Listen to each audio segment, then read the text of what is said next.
Merci beaucoup merci de venir à cette présentation sur politiser la condition animale, une stratégie essentielle. On espère vous convaincre à l'issue de cette présentation. Donc du coup, pour nous présenter rapidement, Hugo, je te laisse démarrer. Hugo, je suis juriste de formation, spécialisé en droits humains, droit de l'Union européenne. J'ai travaillé dans différentes institutions. Je suis aussi enseignant en logistique à la fac de Limoges et je travaille chez CAP en tant que lobbyiste. Et pour ma part, du coup, je suis investie dans des organisations animalistes environ depuis 2017.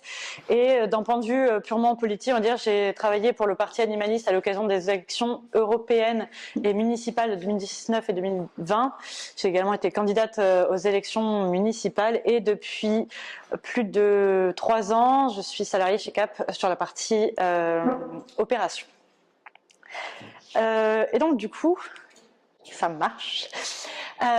Au sommaire de cette présentation, dans un premier temps, quel intérêt d'agir en politique pour les animaux? À savoir qu'on va particulièrement parler de l'échelle nationale, parce que c'est celle qu'on connaît le mieux. Quelles opportunités pour les animaux aujourd'hui en politique? Et enfin, quel est le rôle de Convergence Animaux Politique dans cette stratégie? Donc tout d'abord, la partie intérêt d'agir en politique pour les animaux.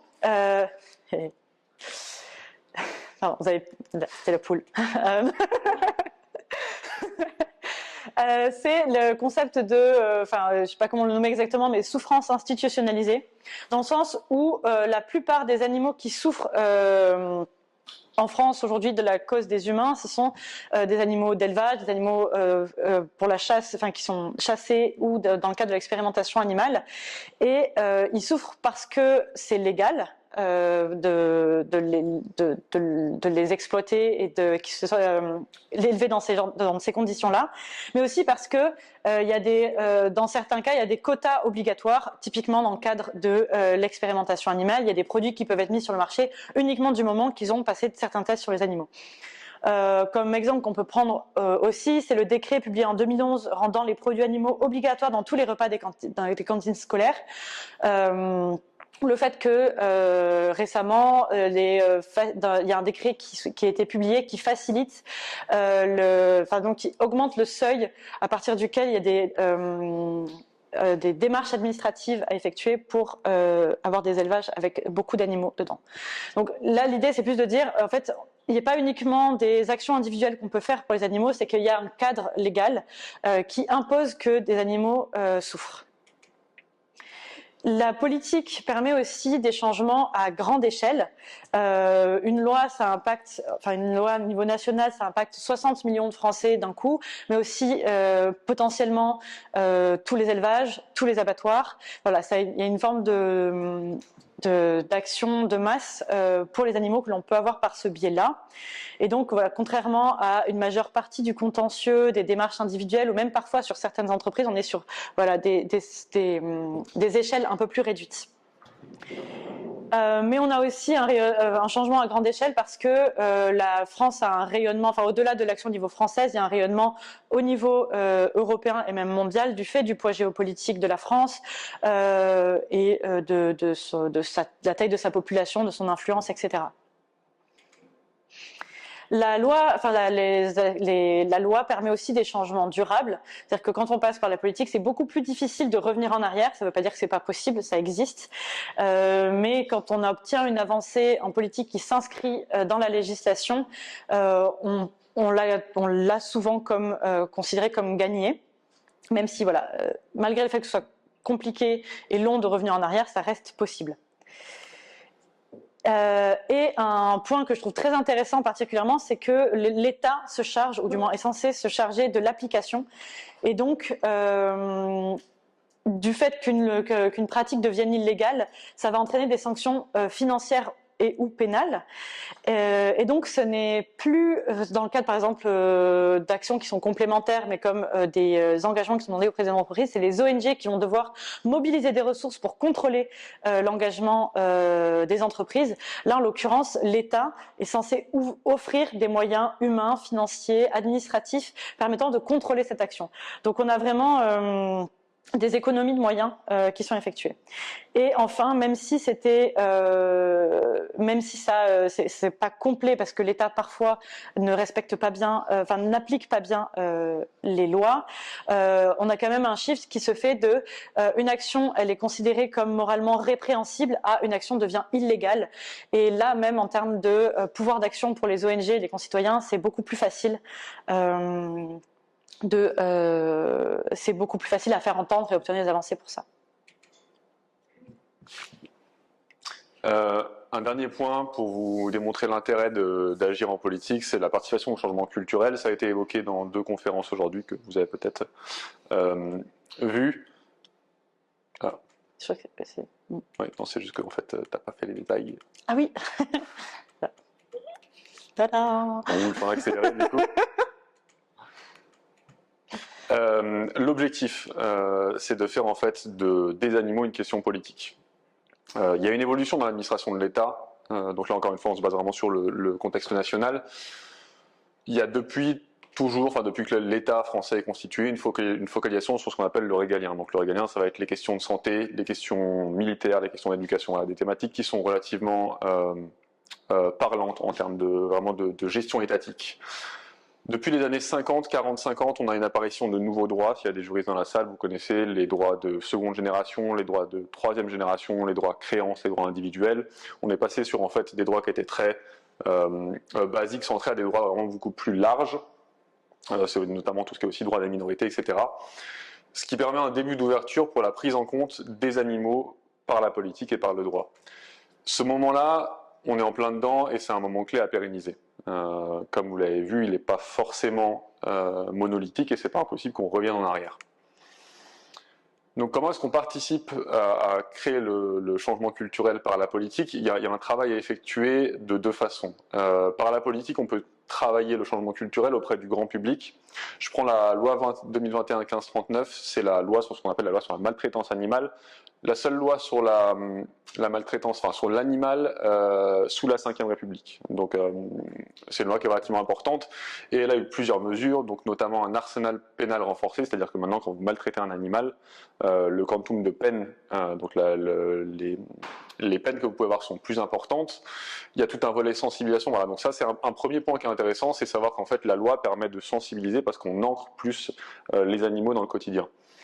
Sur du politique pur, ce qui est intéressant, c'est que les animaux sont à ce stade un angle mort pour les individus et pour les partis. Quand je parle des individus, c'est les individus politiques, c'est-à-dire que dans les formations, que ce soit en politique, en droit, les animaux n'existent pas. C'est jamais un sujet. On va parler des questions de défense, de sécurité, de souveraineté alimentaire, etc. Donc il y a un vrai travail quand on se rapproche des individus qui travaillent en politique, à leur expliciter pourquoi les politiques publiques doivent être en fait centrées aussi sur les animaux. C'est un premier point. Un second point, c'est que c'est un angle mort pour les partis. Les animaux, ils sont clairement sous le radar. Pour ceux qui font un peu d'affaires publiques ou qui s'intéressent aux politiques, vous savez que la politique, c'est de la concurrence perpétuelle. Concrètement, il y a 50 sujets qui sont intéressants, on va pouvoir en traiter 10. Donc comment est-ce qu'on fait pour faire remonter un sujet? Alors mathématiquement, ça en fait descendre d'autres, c'est un peu un principe de vase communicant, mais c'est pour ça que la politique est très intéressante pour ça. On va passer au second point, qui sont les opportunités pour les animaux aujourd'hui en politique. Voilà, ça ne vient pas de moi, je précise. Un plan assez simple, un rapide point de contextualisation pour être sûr que vous soyez un peu au clair avec certaines notions. On va parler des limites de l'action politique pour les animaux. Elles sont à la fois structurelles et conjoncturelles, parce que l'action politique ne peut pas tout, on a besoin aussi d'actions complémentaires, d'ONG, etc. Et enfin les opportunités, quelques considérations générales et des opportunités conjoncturelles. Rapide point de contextualisation. Donc avant 2017, là encore une fois sur l'échelon national français, il y avait une dispersion des démarches vers les politiques. Les demandes des ONG n'étaient pas forcément claires, pas forcément formulées de façon intelligible. Il y avait un manque de points pour les décideurs. Les décideurs politiques n'étaient pas intéressés par les animaux et clairement ne savaient pas à qui parler, ou très peu. Il y avait un manque de lien entre politiques, sympathisants aux questions de conditions animales, qui n'avaient pas une bonne vision de l'écosystème. Je vous donne un exemple très rapide entre la 14e et la 15e législature. Une législature en France, vous savez ce que c'est du coup 5 ans. Le Parlement est élu pour 5 ans, donc c'est ce qu'on appelle une législature. Entre la 14e et la 15e législature, donc la 14e, pour vous donner une idée, c'est 2012-2017, quinquennat Hollande. 15e, c'est 2017-2022, premier quinquennat Macron. Donc l'évolution du sujet animaux entre du coup ces deux législatures. Par rapport aux propositions de loi, qui sont donc les propositions de loi, c'est des textes qui sont proposés par les parlementaires, on a eu, du coup, en l'espace de 10 ans, une augmentation de 100%. Donc ça, c'est déjà intéressant d'un point de vue quantitatif pur. Et au-delà de ça, on voit qu'il y a une augmentation des sujets concernés. C'est-à-dire qu'en 2012, vous avez une proposition de loi sur chien, chat. Ça pouvait aller jusqu'à de la corrida, mais c'était assez limité. On arrive en 2022, on est passé sur de l'alimentation végétale, de l'élevage, voilà, ça s'est vraiment étendu. Et donc on voit que il n'y a pas que le quantitatif, il y a aussi le qualitatif. Donc ça, c'est une augmentation qui est intéressante. Pour ce qui est des questions écrites, les questions écrites sont des questions que les parlementaires posent au gouvernement pour avoir des élucidations sur des points précis. On a une augmentation de 25%. Et enfin, le troisième référentiel, ce sont les amendements. Quand vous avez un texte de loi, que ce soit un texte gouvernemental ou d'un parlementaire, vous pouvez le modifier. Ce qu'on appelle le droit d'amendement, c'est un droit constitutionnel. Et là, on voit qu'on a une augmentation de 200%. C'est-à-dire qu'en 2012, quand vous aviez un texte, bon, très probablement il n'était pas mis à l'ordre du jour, et en plus il y avait très peu d'amendements, maintenant il y a beaucoup de parlementaires qui se saisissent de la question, à la fois par des sollicitations d'ONG, mais aussi de leur propre chef. Et sous ce 200%, ce qui est intéressant de noter, c'est que les amendements ne vont pas forcément dans le bon sens. C'est-à-dire qu'on va avoir des amendements qui demandent en fait à ce qu'il y ait plus de considération pour les animaux, mais on a aussi également des amendements qui demandent à ce que certains sujets disparaissent de la carte politique. Exemple très récent, les amendements Bayon, que vous avez dû voir dans le projet de loi de finances. Le 114 a fait beaucoup de communication. L'idée, c'est de couper en fait les facilitations fiscales pour les ONG qui sont dites lanceurs d'alerte. Ça, c'est un exemple. Des amendements comme ça, sur les amendements Bayon, ça a commencé il y a quelques années. J'ai regardé un peu les chiffres. Cette année, je crois qu'on en a eu 11 ou 12. Il y a 1 ou 2 ans, on en avait 2 ou 3. Voilà. Donc pour vous donner une idée, en fait, il y a les gens, enfin les politiques et les groupements d'intérêt se saisissent de la question de façon très large. Quelques limites de l'action politique, parce que l'action politique ne peut pas tout. Limites structurelles, et c'est à toi. En termes de limites structurelles, on a le fait que dans la loi, on va regarder l'intérêt des concitoyens et non pas des animaux. Et si jamais on considère l'intérêt des animaux, c'est pas des intérêts des animaux en tant qu'individus en tant que tels. Ça va être davantage dans le cadre de la sauvegarde de la biodiversité ou dans le cadre de la tristesse occasionnée par son maître ou sa maîtresse, etc. Donc c'est quand même une limite importante pour essayer de faire monter les intérêts des animaux en tant que tels. On a aussi une question de temporalité. Le changement politique, c'est un changement qui s'opère sur le temps long et qui demande un mouvement relativement structuré sur lequel les politiques pourraient s'appuyer. Un exemple que je peux prendre, c'est la proposition de loi pour interdire la corrida aux mineurs de moins de 16 ans qui va être débattue au Sénat le 14 novembre. C'est une proposition de loi qui a été initiée en 2018 avec Samantha Cazbonne. Et là, on est juste au premier débat au Sénat. Donc on est vraiment sur un temps long. Pareil pour la loi contre la maltraitance animale, qui a été initiée pareil en 2018 avec Laetitia Romero-Dias et elle a été adoptée en novembre 2021, décembre. Mais tous les décrets d'application ne sont pas encore sortis. Donc voilà, on est vraiment sur du temps long. Et il faut aussi, le mouvement est quand même relativement récemment à la fois structuré, encore peu professionnalisé, et il y a besoin aussi qu'ils considèrent sérieusement l'action politique. Voilà, donc ça c'est encore quelque chose qui manque un peu pour avoir une forme de légitimité face aux décideurs, mais aussi le lobbying de manière générale. Quand on veut influencer les lois, ça consiste à créer un réseau. Un réseau, ça met du temps à être créé pour obtenir la confiance des décideurs. C'est aussi un mouvement qui reste encore ostracisé. On n'est pas du tout aussi légitime que le mouvement écologiste, par exemple, encore dans le mouvement animaliste. Et il y a encore beaucoup de personnes, notamment des personnalités politiques, qui nous considèrent comme un peu des uluberlus dans notre coin, mais pas forcément comme un mouvement sérieux. On peut aussi voir comme limite le manque de fiabilité des politiques, parce que ils vont avoir un agenda variable. Ils ont aussi des enjeux électoralistes, d'opportunisme. Il y en a qui sont très sincèrement engagés pour les animaux et qui veulent vraiment faire que les choses avancent. Il y en a d'autres qui qu'ils n'avaient pas forcément prévu, qu'ils le font, on est ravis qu'ils le fassent, mais si jamais il y a une meilleure opportunité qui se présente, ils vont la saisir. Donc c'est pas forcément évident de planifier notre action là-dessus, ce qui nous mène à cet autre point que justement ce sont des campagnes politiques qui sont difficilement planifiables et quantifiables du fait qu'on est obligé de saisir les opportunités politiques, donc c'est compliqué de prioriser les sujets en fonction de l'agenda politique, mais aussi c'est très difficilement quantifiable parce que bon, on est quand même sur des problématiques aussi de changement culturel, etc. Et donc contrairement à d'autres campagnes qui peuvent être menées dans le mouvement, on a quand même ces freins-là. Et enfin, bien évidemment, on a des opposants qui sont bien plus forts que nous, structurés, ils ont beaucoup plus de ressources financières, et donc on joue pas du tout avec les mêmes armes, et ça limite clairement notre action. Et c'est à toi. Oui. On continue sur les limites conjoncturelles qui sont diverses. J'en ai choisi 5 ou 6. Encore une fois, contexte national. Le premier, c'est celui de l'instabilité politique. Vous avez vu qu'en juin 2024, on a eu une dissolution, ce qui a amené une nouvelle façon de gouverner. Une nouvelle façon de gouverner qui, en réalité, avait commencé un peu à se dessiner en 2022 avec l'émergence de ce qu'on appelle une majorité relative, ce qui n'est habituellement pas le cas sous la Ve République en France. Du coup, les partis doivent apprendre à se parler. Voilà, et c'est un petit peu compliqué. On est sur une période où ça marche plus ou moins. C'est intéressant, ça peut être intéressant pour nous parce que ça donne lieu à ce qu'on appelle de nouvelles fenêtres d'opportunité. Pour ceux qui suivent ce qu'on appelle le projet de loi de finances, le PLF, le projet de loi de la sécurité sociale, de financement de la sécurité sociale, PLFSS, on voit qu'il y a des partis qui se parlent, qui ne se parlaient pas, et qu'on arrive à faire passer des choses assez surprenante, pour être tout à fait honnête. C'est une période un peu particulière. Autre limite conjoncturelle, ce qu'on appelle les crises géopolitiques, avec la multiplication des conflits aux portes de l'Europe, que ce soit typiquement l'Ukraine, un exemple très concret, ça a eu des répercussions sur les notions de souveraineté alimentaire, de production, ou si on prend ce qui se passe à Gaza, là pour le coup les répercussions sont plus en termes d'entente politique, où les groupes vont avoir moins de facilité à se parler, pour des raisons de positionnement. Ce qui fait qu'on a une focalisation sur le régalien qui revient un peu à la charge et avec la notion de souveraineté.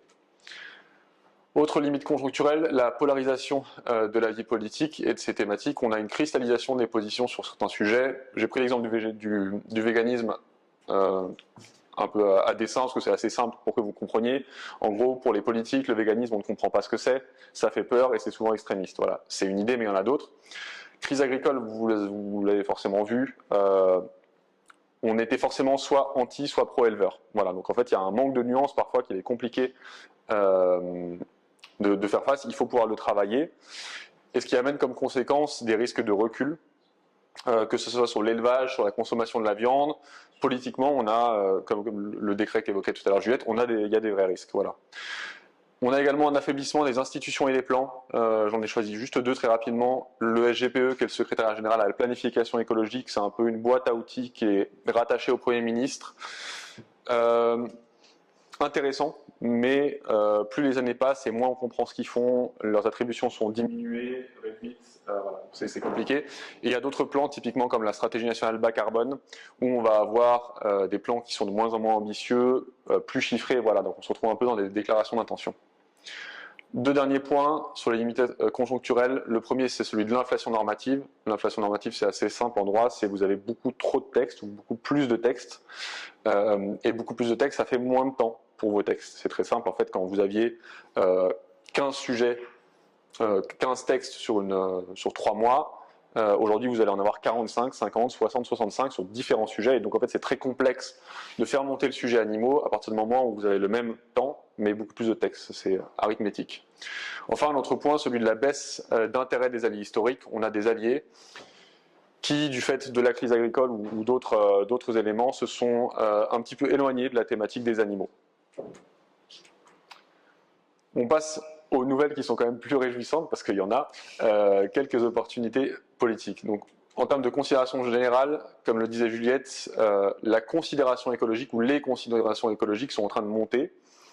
Le lien avec les animaux, il est assez simple. On va être sur des objectifs européens et nationaux de réduction de gaz à effet de serre. Comment on fait? Bon, il y a forcément une partie sur l'élevage. Ça, il faut pouvoir la travailler, c'est relativement intéressant. Je donne 2 exemples. Typiquement, le Fit for 55, c'est un objectif européen de neutralité carbone, et il est traduit du coup dans des mesures nationales, typiquement comme le PNACC, qui est le Plan national d'adaptation au changement climatique. Une autre bonne nouvelle, la professionnalisation des ONG. Il y a des ONG qui sont de plus en plus sérieuses, de plus en plus appliquées. On peut prendre l'arrivée d'Anima sur le territoire national, qui est une très bonne nouvelle, qui vont avoir une volonté de faire les choses en se basant sur à la fois des données, des plans stratégiques. Donc voilà, on n'est pas encore au même niveau que des ONG type celles dans le milieu des droits humains ou droits de l'environnement, mais il y a une grosse progression sur ce côté-là. Enfin, les animaux, c'est un sujet qui est transpartisan. Alors, sous réserve, il y a des thématiques qui ne peuvent pas être abordées par certains partis pour des raisons X ou Y, mais quand même, on arrive à travailler avec l'ensemble du spectre politique au niveau national. C'est aussi un sujet qui est transversal. Les animaux, on peut les retrouver dans pas mal de propositions de loi, pas mal de projets de loi. En fait, il faut juste essayer d'être un peu arriviste ou pragmatique, vous choisissez le terme qui vous arrange. Je prends l'exemple du prisme économique. Le projet de loi de finances, c'est le budget de l'État qui est voté annuellement, budget de l'État de la France. C'était un texte qui n'était pas du tout abordé par les ONG de protection animale et qui commence à l'être. On se dit en fait, dans le budget de l'État, c'est assez simple de se dire qu'il faut plus de moyens pour des refuges, il faut pouvoir réduire la TVA sur certains mécanismes spécifiques. On peut attaquer l'élevage sous certains prismes, donc ça reste intéressant. Des opportunités conjoncturelles, j'en ai pris quelques-unes. La première, c'est les grands textes européens. Kevin en a parlé, il y a 4 textes sur l'élevage qui sont dans les tuyaux. Alors c'est un petit peu freiné, il y a quelques complications, mais c'est relativement intéressant de les suivre. Il y a aussi un texte sur 2 textes sur l'expérimentation animale, un sur les animaux sauvages.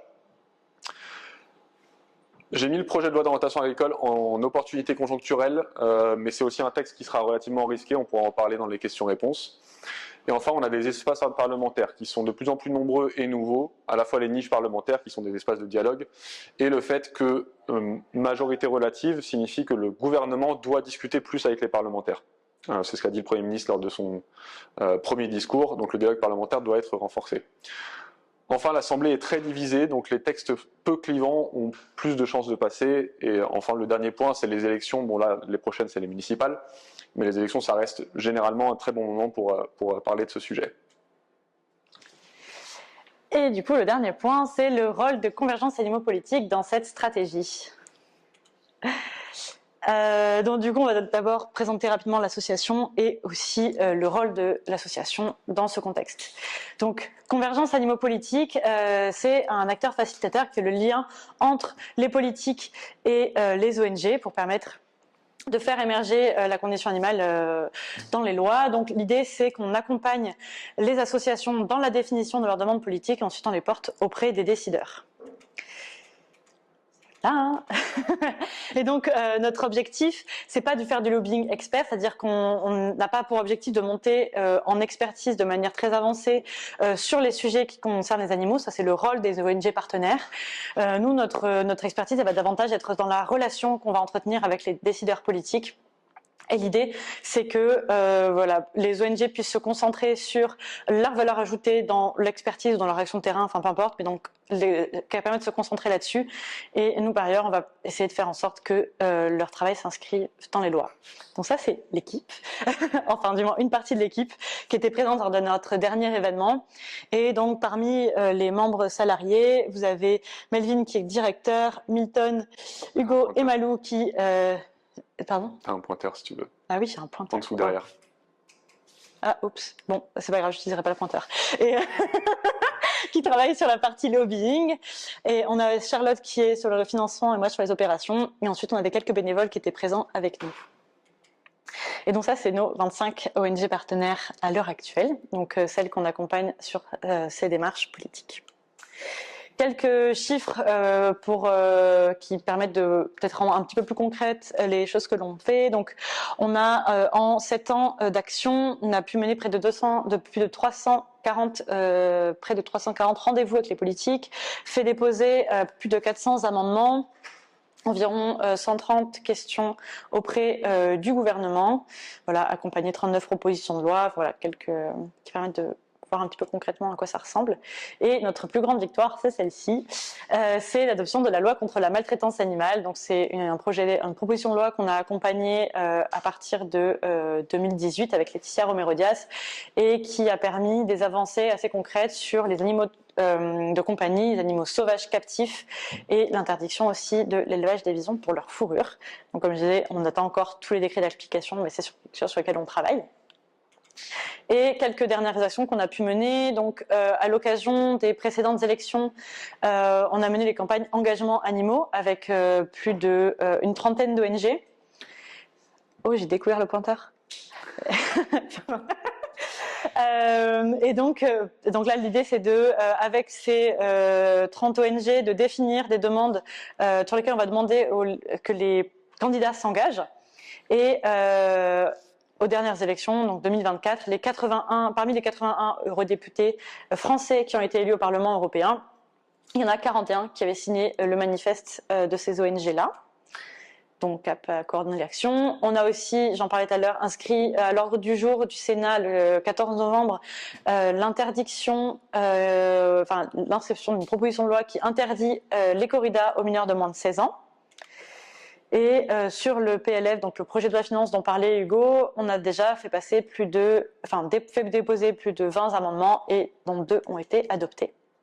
Et ça, c'est les 2 derniers événements qu'on a pu organiser. Donc l'ICAP, International Conference for Animal in Politics, c'était le premier séminaire international qu'on a organisé 7 et 8 mars dernier qui a réuni 53 ONG de 11 pays européens différents. Et l'idée, c'était vraiment de permettre aux ONG qui travaillent sur les questions politiques dans différents pays européens, de partager leurs bonnes pratiques, de réfléchir à les actions les plus efficaces et à comment est-ce qu'elles pouvaient collaborer entre elles. Et la dernière rencontre CAP qui a eu lieu il y a même pas 2 semaines, qui était donc des tables rondes, des tables où les ONG étaient là pour présenter leur expertise sur les domaines sur lesquels elles travaillent et les politiques, donc parlementaires, collaborateurs, élus municipaux, venaient chercher des réponses à leurs questions et voir comment collaborer avec les ONG pour faire avancer la condition animale dans la loi. Et donc, on a eu 18 ONG présentes avec 31 politiques qui ont pu participer. Très rapidement, du coup, sur le rôle de CAP, comment est-ce qu'on fonctionne? Donc, on a un premier volet qui est auprès des ONG partenaires. On fait de l'accompagnement politique. Le monde politique est un peu particulier, il faut réussir à le comprendre. On fait de la coordination de l'action et des émergences de dynamique collective. Ça nous arrive de faire en sorte que les assos se mettent d'accord, qu'elles aient un peu le même agenda politique, ce qui est nécessaire. On formule des demandes politiques claires et cohérentes. L'idée, c'est que les politiciens n'aient pas à comprendre un sujet en y mettant trop d'énergie, on va dire ça comme ça, et qu'on mâche un peu le travail. On a aussi un travail de montée en compétences. On va faire des formations sur qu'est-ce qu'un projet de loi de finances, comment fonctionne le droit de l'Union européenne, ce genre de choses. Et enfin, on travaille sur un écosystème qu'on constitue et qu'on entretient, à la fois politique et ONG. Le deuxième volet de notre travail, il est auprès des politiques. On fait un travail de sensibilisation et mobilisation auprès des différents partis. C'est un travail relativement long, au long terme. On identifie et on crée des opportunités législatives. Donc on va suivre tous les textes qui passent à l'Assemblée ou au Sénat. Et on va aussi pousser pour qu'il y en ait d'autres qui soient déposés. On fait de l'accompagnement des politiques en ayant bien en tête leurs intérêts et leurs contraintes, ce qui est un petit peu particulier, mais ça permet d'avoir un accompagnement plus solide sur le moyen long terme. Et donc, pour terminer, donc, déjà, merci beaucoup pour votre attention. Et si vous souhaitez aider l'action de CAP, il y a plusieurs manières pour lesquelles vous pouvez le faire. Donc, vous pouvez devenir bénévole, vous pouvez devenir donateur de l'association. Vous pouvez aussi suivre nos actions sur la newsletter ou via les réseaux sociaux et nous faire également un feedback sur cette présentation parce qu'on adore la culture du feedback. Et on vous remercie pour votre attention.